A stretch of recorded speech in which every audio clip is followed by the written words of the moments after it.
My husband Austin abandoned me, and our newborn twins, because of his mother's demands, a wound that cut deeper than any physical pain I'd ever known.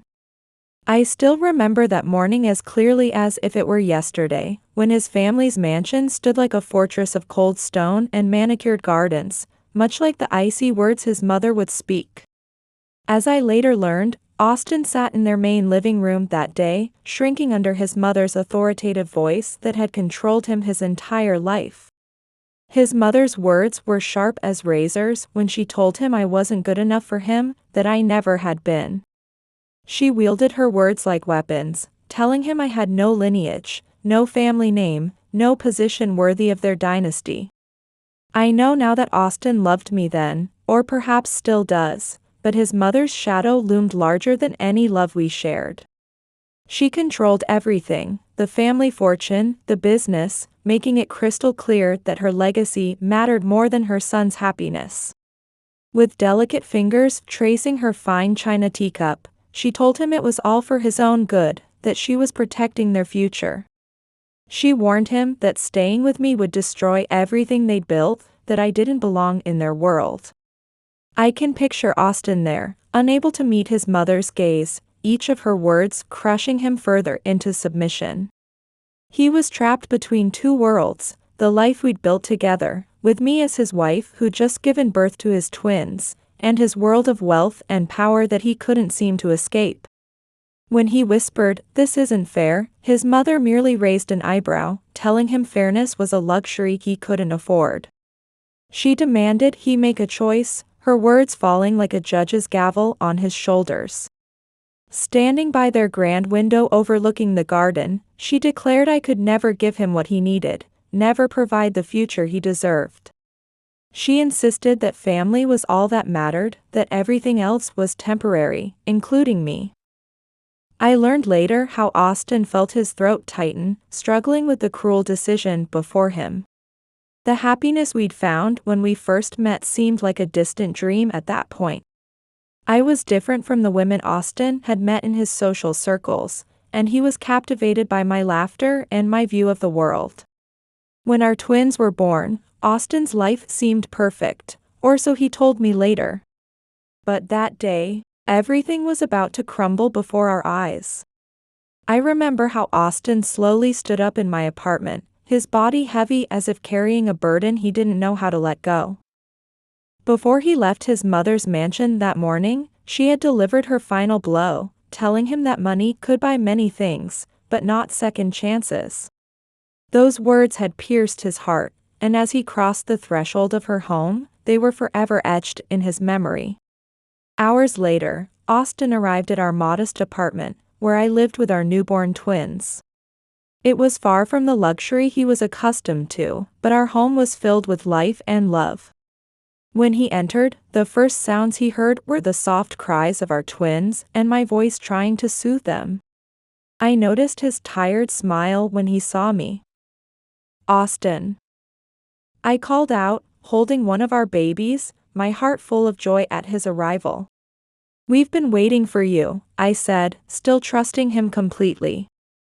I saw Austin swallow hard as he looked at me, exhausted but glowing, then his eyes fell to the tiny being in my arms. How could he even think of abandoning his own children, his own flesh and blood? I would later wonder.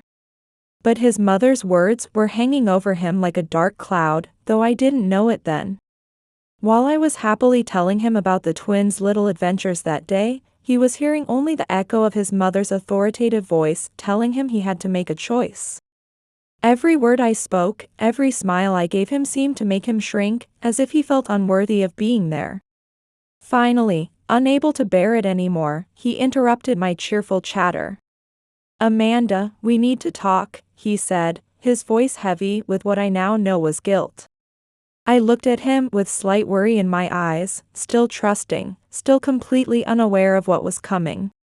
We sat together on the sofa, and I watched as Austin took a deep breath, his chest heaving with what would be the words that would change our lives forever. "I can't do this anymore," he said, unable to meet my eyes. "I just can't continue," he repeated, his voice barely above a whisper. I frowned in confusion, my heart beginning to race. What are you saying? What can't you continue? I asked, my voice trembling slightly. I watched as Austin clenched his fists, trying to control their shaking. Then he said the words that would shatter my world. He couldn't be with me anymore, that his mother had been right, that I didn't fit into his world, that we weren't meant to be. The silence that followed was deafening, like a physical presence in our small apartment. I stared at Austin in disbelief, my breathing becoming ragged as I desperately tried to hold back the tears that were already filling my eyes. Your mother? I repeated, my voice trembling with shock and hurt. You're leaving me, because of her? I managed to say, though the words felt like glass in my throat. Austin stood there in silence, and I could see in his eyes that he couldn't justify his actions, yet he didn't have the strength to defy his mother's will. All he could do was hang his head, stand up, and walk toward the door. Sorry, he mumbled before walking out, not even looking back at me and our babies. The sound of the door closing echoed through our small apartment, but I barely heard it. The world around me had stopped the moment Austin's words left his lips, leaving me frozen in time with our twins. The tears I had been holding back now streamed down my face uncontrollably, soaking my blouse as I struggled to comprehend what had just happened. The silence that followed was heavy, broken only by one of the twins' soft cries, as if even my baby could sense the sorrow that filled the air. I held my baby closer to my chest, trying to find comfort in that tiny warmth against my heart. Taking deep breaths, I fought to keep myself together, knowing I couldn't completely break down in front of my children. They were depending on me, and I needed to be stronger than ever before. Minutes, or perhaps hours passed before I could finally stand up. My body felt weak, but I knew I couldn't afford to show any weakness. I had to move forward, one step at a time. Walking to the crib where my other baby was resting, I gently stroked that tiny head while thoughts flooded my mind. I remembered all the promises Austin had made to me, all those times he'd sworn we'd always be together, that we'd build a family. All of those promises had vanished like smoke in the wind. The first few weeks after Austin left were the most brutal I had ever faced in my life. The nights seemed endless, filled with the sounds of my babies crying mingled with my own tears, while the weight of loneliness slowly suffocated me. Each day was a battle with feeding the twins, changing diapers, and keeping up with housework, leaving me barely able to catch my breath. But deep inside me, a small but fierce flame began to burn. I knew I couldn't stay trapped in this pain forever, couldn't remain a victim of circumstances. I had 2 children depending on me, and life wasn't going to give me a break. I wasn't a woman who gave up easily, that wasn't in my nature. Though the void Austin left in my life was enormous, I began to understand that I needed to find a way to move forward, little by little. One morning, as I watched my sleeping twins, something shifted inside my heart. Looking at my tiny, innocent twins, I knew they deserved better, a future filled with opportunities. Though Austin had chosen a different path, I was determined not to let his absence dictate my children's destiny. With renewed determination, I set out to find work, though I knew it wouldn't be easy. The job market was particularly cruel to single mothers without experience, but I was ready to do whatever it took. My days were filled with sending resumes, attending interviews, and facing countless small rejections, but nothing could stop me. With each obstacle I overcame, I found myself growing stronger, though the nights were often filled with exhaustion and sorrow. One afternoon, after another disappointing interview, I found a small glimmer of hope in an unexpected place. I stepped into a local cafe to clear my mind, reflecting on how I'd always dreamed of having something to call my own. As I sipped my coffee, an idea began to take root in my mind. Starting my own business could not only provide income but give me a sense of purpose. Though I knew it wouldn't be easy and would require tremendous effort, I had already lost so much that I wasn't afraid to take risks anymore. Over the next few weeks, I threw myself into planning, starting with what had always been my secret passion, creating customized children's clothing for online sale. I worked through the nights while my babies slept, designing, sourcing suppliers, and building my brand piece by piece. Day by day, the project took shape, and with each small step forward, I felt myself moving closer to something bigger than I'd imagined. The first few months were grueling, barely managing to balance childcare and work, often feeling as if I carried the weight of the world on my shoulders.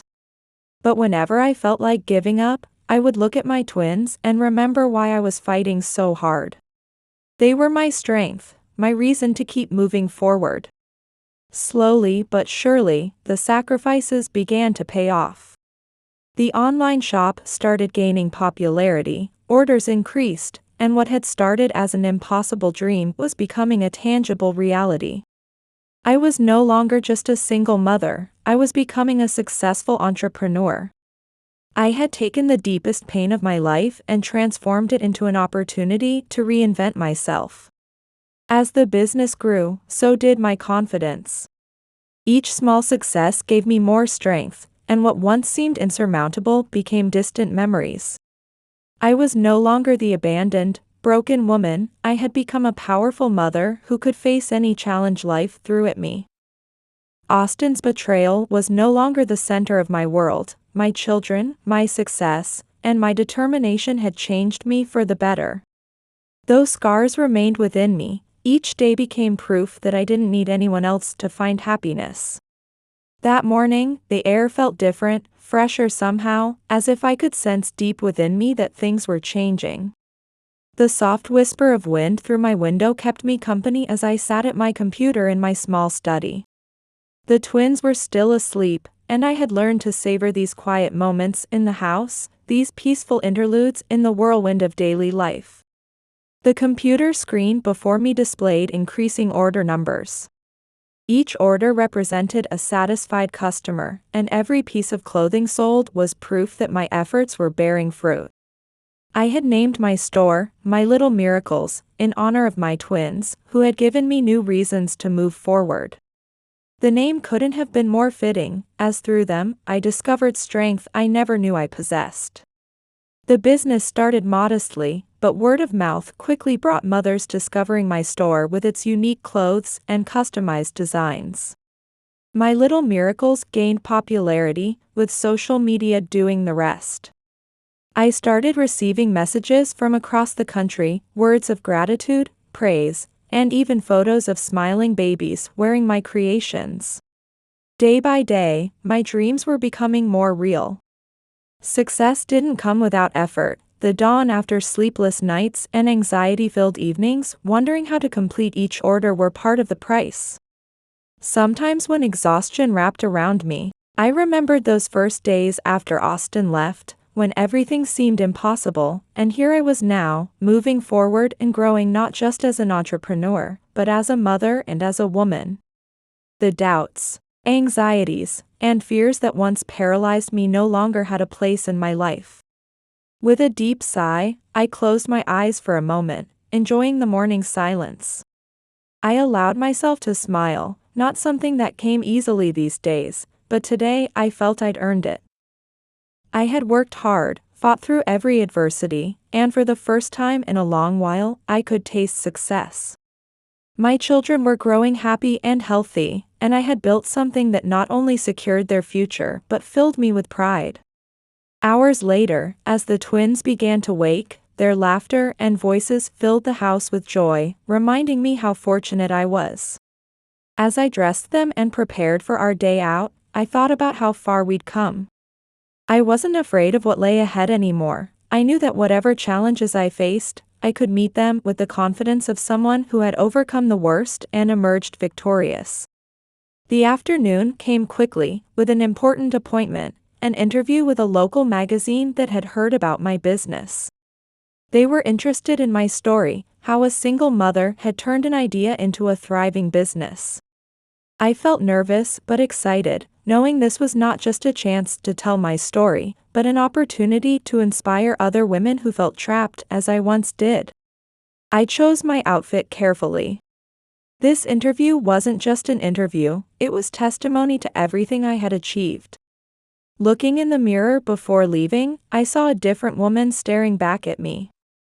Gone was the anxious young woman who had cried over Austin's abandonment, replaced by someone stronger, someone who had rebuilt her life with determination. The interview was a success. The questions flowed naturally, and before I knew it, I found myself talking not just about the business, but about my personal journey. I didn't hide the difficult times or sugarcoat the pain of being abandoned, but I emphasized the importance of never giving up, of finding reasons to move forward even when everything seemed lost. The reporter caught me off guard with her final question. She asked if I would do anything differently if I could go back to when Austin left. I paused for a moment, considering my answer. Finally, with a gentle smile, I told her that no, I wouldn't change anything because everything that happened had led me to where I am. I explained that without experiencing that pain, I would never have discovered the woman I am today. Sometimes, I added, it's through losing something that we learn what matters most. Those words hung in the air like a powerful declaration of everything I had learned. After the interview, when the studio door closed behind me, I felt a lightness I hadn't experienced in years. I had spoken my truth, and that truth was powerful. The past, what Austin had done, the things that never came to be, none of it mattered anymore. All that mattered was the present, and that present belonged to me and my children. When I got home, my twins ran to me with their contagious smiles, reminding me that life was beautiful despite everything. Each day brought new opportunities to grow, learn, and find happiness. Sitting on the living room floor, playing with my children, I couldn't contain my gratitude. Life had given me more than I could have imagined, in its own unique way. I knew now that I didn't need anyone else to complete my story. I was the author of my own destiny, and that destiny shone brighter than ever as I continued to face my fears and build my future. I could see how differently Austin's life had turned out. Since choosing to leave, his life had oscillated between luxury and emptiness. Surrounded by all the material things his mother had promised, he lacked what was most essential, meaning. His mansion, with its enormous windows and perfectly manicured gardens, felt strangely confining despite its open spaces and elegant decorations throughout. I learned later that Austin felt suffocated in that grand mansion of his. He would often walk those endless hallways, listening to nothing but the echo of his own footsteps, questioning if money and power were truly worth everything he had lost. During his sleepless nights, even his silk pillows and expensive sheets couldn't comfort him as his mind filled with images of me and the twins. He would lie awake wondering how we were doing, if our children had taken their first steps or spoken their first words. These questions tormented him, but he pushed them deep into his consciousness, afraid to face the truth because it meant acknowledging his mistakes. His mother constantly reminded him that he needed to focus on what she called important things. She would tell him he was born for greatness, that all their legacy would be his, but only if he maintained his focus. She insisted that I and the children had only been distractions. Every time she spoke, her words rang like a verdict in his ears. For years, she had been the strongest voice in his life, and though he had long accepted her control, he began to question whether everything he had done for her had truly led him somewhere worthwhile. As he watched the family business unfold, he couldn't help feeling that despite having everything, he had lost something far more valuable. One afternoon, while checking financial documents in his study, a restless feeling overcame him. Looking around at the walls covered in expensive art and exclusive designer furniture, everything gleamed perfectly, yet none of it fulfilled him. On impulse, he turned on the television, seeking distraction from his thoughts. What he saw made him catch his breath. It was me on the screen. I sat before the interviewer with a calm, confident smile, radiating a self-assurance I had never shown before. Photos of my designed children's clothing filled the screen alongside my brand name, My Little Miracles. Austin felt his world stop. His eyes couldn't leave my image on the screen. My voice was different than before, more grounded, as if the pain and sadness had become part of the past, replaced by unshakable strength. I spoke about my business, how I had started from nothing, alone with our children, fighting for each small success. But what disturbed him most wasn't the business part, it was seeing how happy I was with our children, proud of raising them without him. I told the interviewer that my children were my greatest motivation, that everything I did was for them, that they were my strength. Austin felt a sharp pain in his chest. The footage changed to show the twins playing in the park, laughing innocently. They looked so happy and full of life, but he couldn't bear to watch. The children he had abandoned no longer needed him, and I, the mother he had left behind, had succeeded without him. Regret hit him with overwhelming force. Seeing Austin's reaction to my smile on TV, to our children growing up without him, I could tell it was destroying him inside. I wondered if he finally realized how blind he had been, letting his mother dictate his life, throwing away everything that truly mattered. He started to look like a stranger in his own life, from what I could see. His mansion, business, money, all of it had lost its value compared to what he had lost. Though he turned off the TV violently, I knew my image and the twins would remain burned in his mind. His hands trembled as he breathed heavily, reality hitting him like a storm. He had abandoned his family for empty promises. Standing by his window, looking out at his meticulously maintained garden, he must have wondered what it was all for. What good was having everything if, at his core, he was completely alone? His friends, parties, and luxuries couldn't fill the void I'd left behind, and even his mother's approval, which he'd sought his whole life, couldn't give him the peace he needed. As time passed, I could see the weight of his mistakes becoming more unbearable for him. He dropped his head in his hands, muttering to himself that he had ruined everything. In that moment, he realized he needed to make things right, even if it was too late. As night fell heavily over the city, Austin found no comfort in his dimly lit room. The shadows stretched long across his walls, reflecting the emptiness eating away at him inside. Since seeing me on TV, a sense of torment had followed him constantly, the weight of his decision crushing any attempt to distract himself. The images of me and the children haunted him relentlessly. Our laughter, the pride in my voice as I talked about them, and the reality that I had accomplished everything without his help, it all haunted him. For weeks, he had tried to convince himself he'd made the right decision, that he'd done what his mother advised. But now, compared to what he'd left behind, everything seemed so distant and trivial. He sat in his living room surrounded by luxuries that no longer held any value, holding an untouched glass of wine. The reddish liquid reflected the soft lamplight but offered him no comfort. On the table before him sat a photograph of us from happier times, before everything fell apart. He looked younger then, with a carefree smile, and I was embracing him with a tenderness that now belonged to a distant past. His mind kept returning to the day he left us. He remembered the twins' cries, my tear-filled eyes, the desperation in my voice as I tried to make him stay. And yet he chose to run away, convinced that money and family legacy were more important than love. Now he understood just how wrong he had been. A deep sigh escaped his lips as despair suffocated him, waves of emotion hitting him with the force of an unstoppable tide. I could see the guilt consuming Austin as he stood there, the weight of losing his only chance at what truly mattered crushing him. He paced back and forth in his living room like a caged animal, driven by an uncontrollable urgency. I learned later that he had muttered to himself that he had to do something, his fists clenched in helplessness. The fear of facing me again, of confronting the consequences of his actions, overwhelmed him. He knew I probably wouldn't forgive him, that my life had become perfect without him. Yet he felt compelled to see me, if only to apologize, to let me know how deeply he regretted his actions. He couldn't live with the regret, without at least trying to make things right. Without telling anyone, he grabbed his jacket and left the mansion.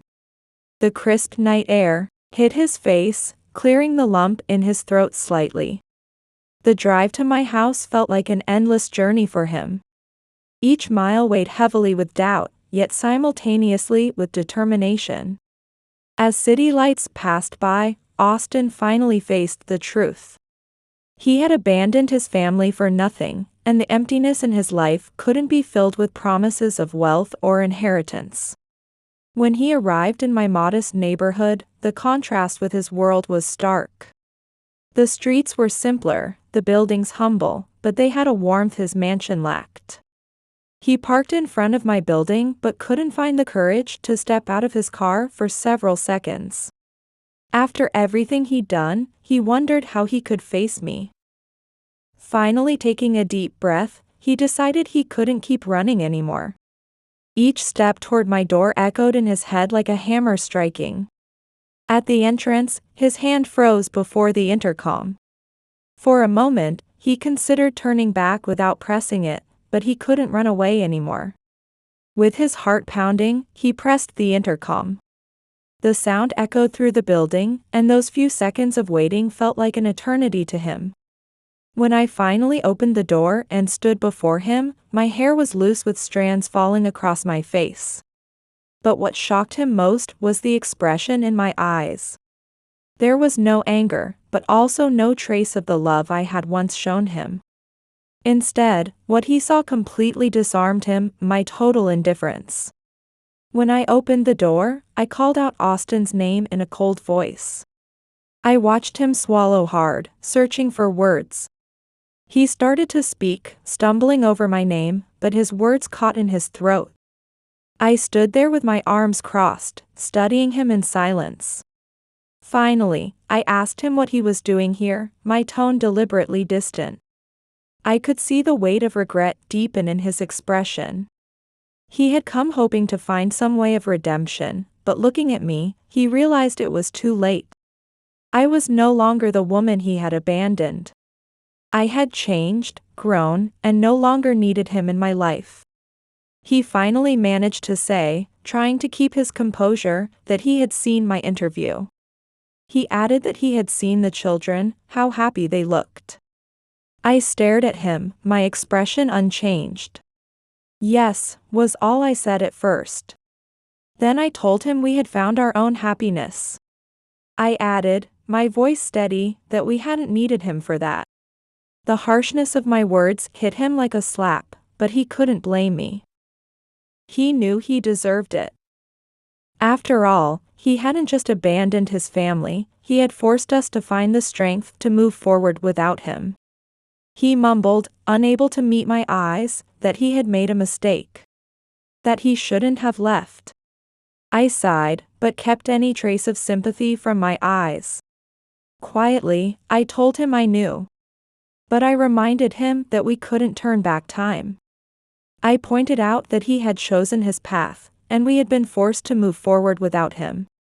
He wasn't here to beg forgiveness or try to reclaim what we once had, he said, knowing it was impossible to go back. I could see his world crumbling around him. Though tears burned in his eyes, he fought to hold them back. He knew he could never reclaim what we once had. The night wrapped our neighborhood in heavy silence, broken only by Austin's halting words. I stood firm and unmoved before him, defined not by harshness but by the clarity in my eyes.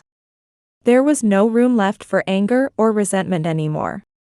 My decision to move forward without Austin, made months ago, felt more certain than ever before. I watched him struggle to find the right words, but each time he opened his mouth, the weight of his mistakes seemed to crush him further. There was no escaping what he had done. I was no longer that fragile woman he had abandoned. Pain had changed me, not into a victim, but into someone stronger, more confident, and more complete.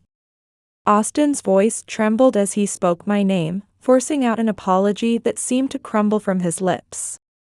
He wanted me to know how sorry he was. I lowered my eyes for a moment, weighing his words carefully. After a long silence, I raised my gaze to meet his. My face showed no hatred, but no forgiveness either. I told him, with a calm that seemed to confuse him, that there was no need to apologize. I explained that the past wasn't important anymore, that what happened had happened. Neither of us could change it now. My words tore through him, but he couldn't argue. I was right, the past was far behind us, and any attempt to fix it would be futile. Still, Austin felt compelled to explain, if only to clear the conscience that had tormented him for months. With shame burning in his eyes, he confessed that he had acted out of fear. He told me his mother had convinced him that staying with us would ruin him. Yet he claimed he had never stopped thinking about me, about our children, about what we could have been. I let out a bitter laugh, his words holding no power over me anymore. With a touch of disbelief in my voice, I asked if he was just realizing this now.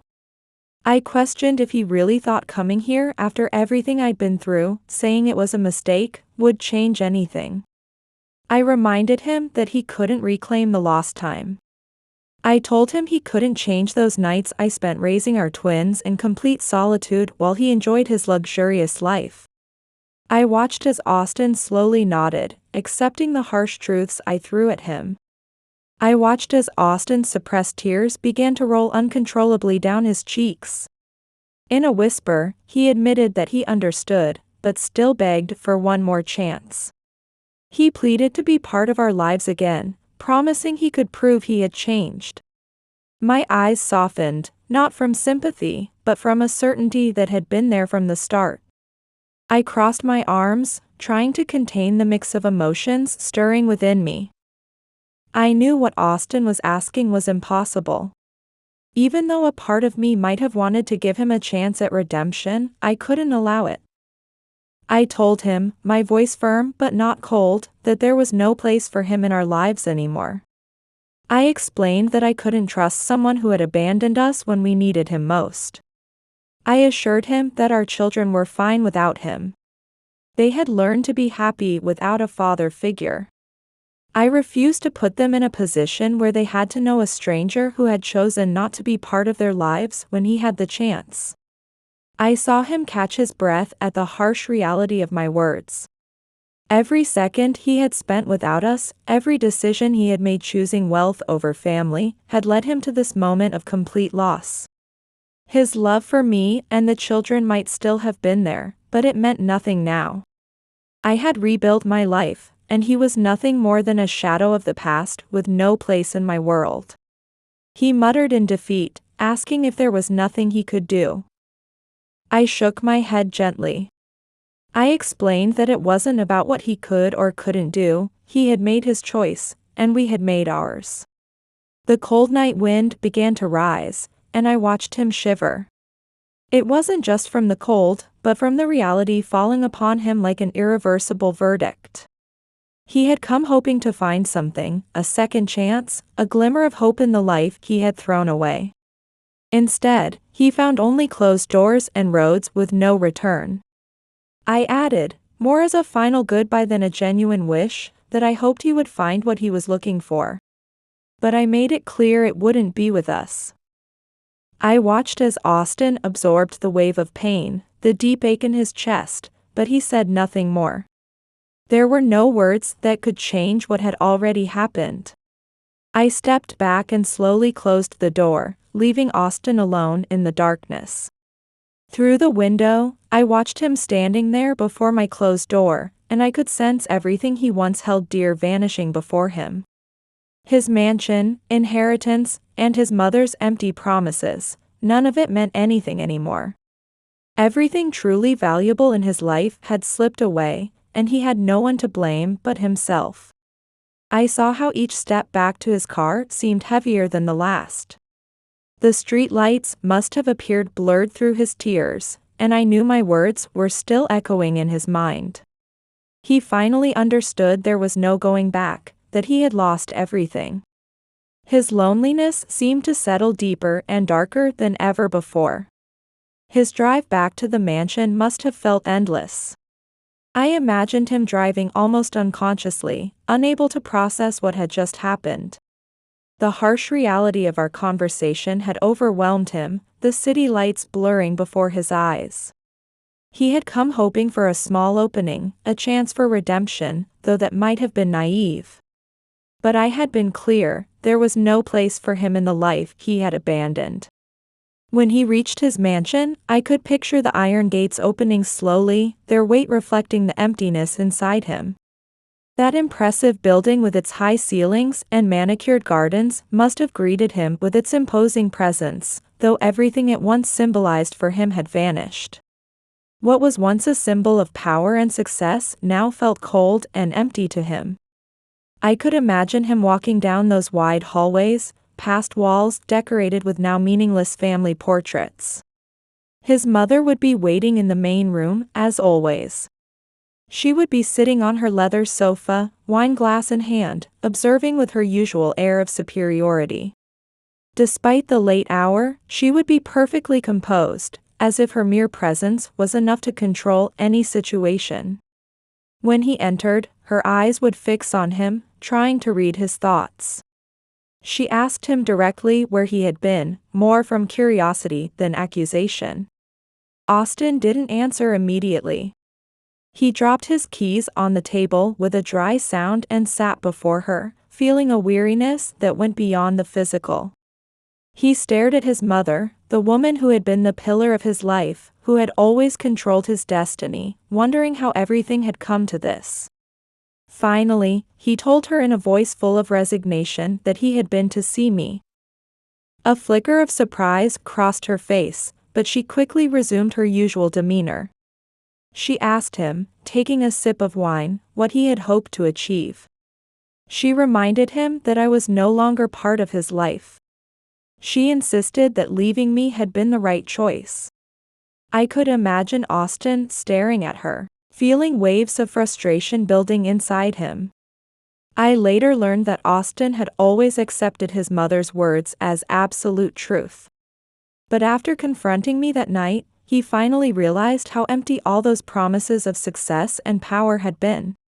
He had sacrificed what mattered most under the manipulation of a woman who cared only about her legacy. He asked her bitterly if she thought she had been right. Standing in that opulent room, he demanded to know what he had gained, questioning the meaning of wealth in his complete solitude.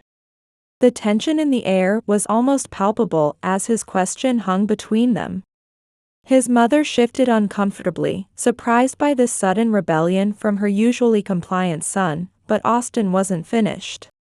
His voice was strong yet filled with pain as he told her he had lost me. He explained how he had lost his children, all to follow her wishes and preserve their family legacy. He asked what all of it had given him, an empty mansion and a thriving business with no one to share it with. His mother set her wine glass down with a sharp click, fixing him with an icy stare. She reminded him that he had everything anyone could want: power, wealth, and respect. She asked if he really doubted the decisions made for his future. Austin shook his head, his anger finally spilling over. He told her these had never been his decisions. They had always been hers. He explained how his entire life had been spent trying to meet her expectations, to avoid tarnishing their family name. Yet he had gained nothing, feeling more empty than ever. He realized he had nothing that truly mattered. This confrontation had evolved into something Austin never imagined possible. For years, he had never dared to question his mother or challenge her authority. But after losing me and our children, something had shifted inside him. He could no longer pretend that wealth brought satisfaction or that the family legacy was enough to fill the emptiness he felt. His mother, however, wouldn't yield. Her gaze hardened, showing no tolerance for her son's rebellion. She coldly stated that I had only been dragging him down. She told him not to deceive himself. She dismissed me as nothing but an obstacle. She referred to our children as burdens he didn't need. She insisted he had done what was best for himself and their family. I could imagine Austin feeling a lump in his throat, a mixture of frustration and sadness overwhelming him. I watched as Austin was momentarily speechless at his mother's coldness when speaking about her own grandchildren. It seemed as if she had never understood the meaning of family love, as if everything could be reduced to maintaining a perfect image. Austin, gritting his teeth and clenching his fists, reminded her that what she called burdens were his children. He pointed out that she had convinced him to abandon them. The silence that followed was deep and filled with pain. I could see in his face the realization that there was no going back. He had lived too long under his mother's shadow, and at the end of it all, he was left staring at the ruins of what his life could have been.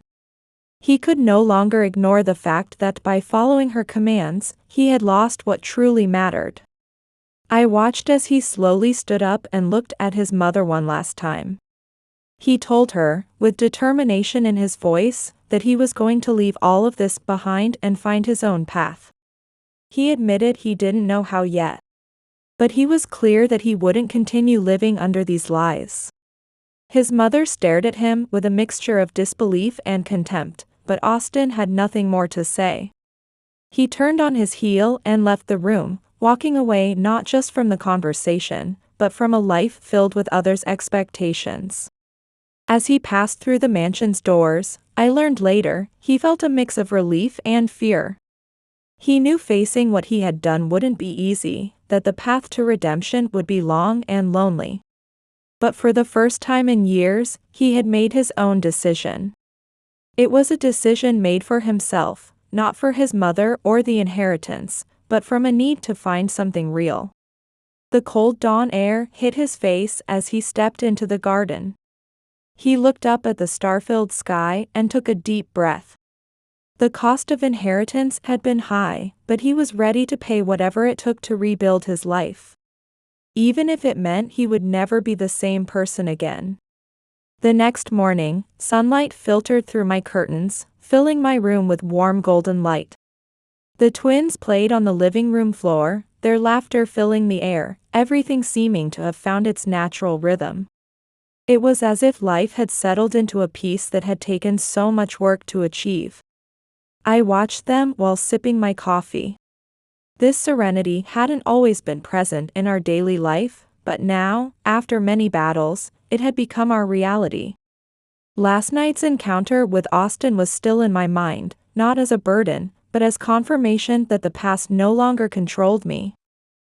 The woman who cried for him spent sleepless nights wondering if she could move forward without his support, no longer existed. I had found my own path, proving I could not just survive but thrive. Sitting on my sofa, I watched my children grow, full of vitality and life.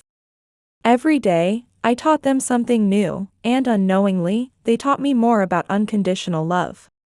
They were my motivation, my strength, the reason I had worked so hard.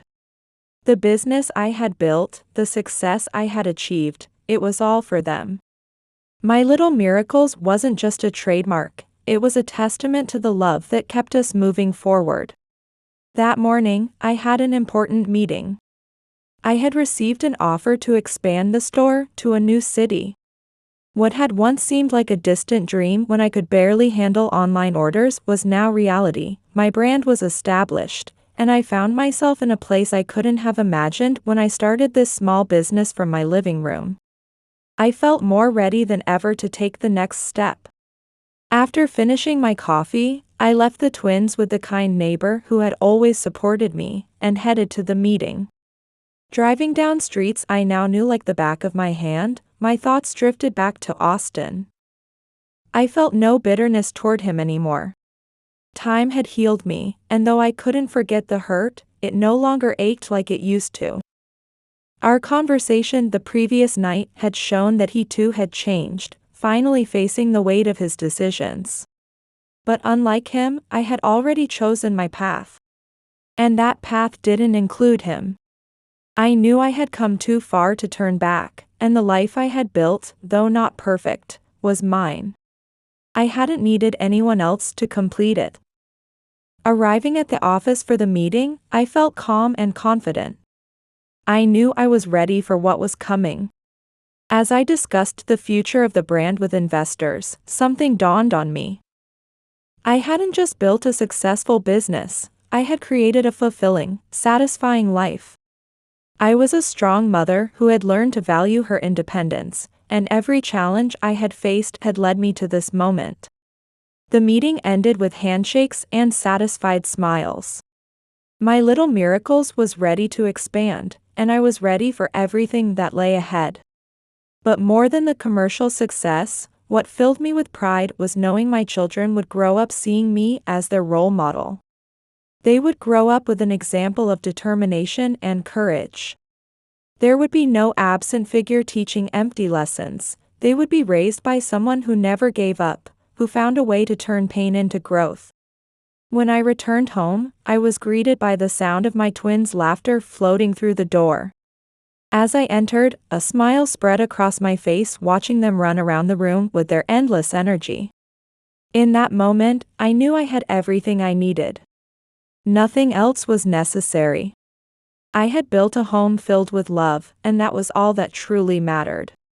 Kneeling down, I embraced my children, their warmth filling the void I had once felt in my heart. I looked back on my past not with nostalgia, but with gratitude. The past had been my teacher, but the future was entirely mine to shape.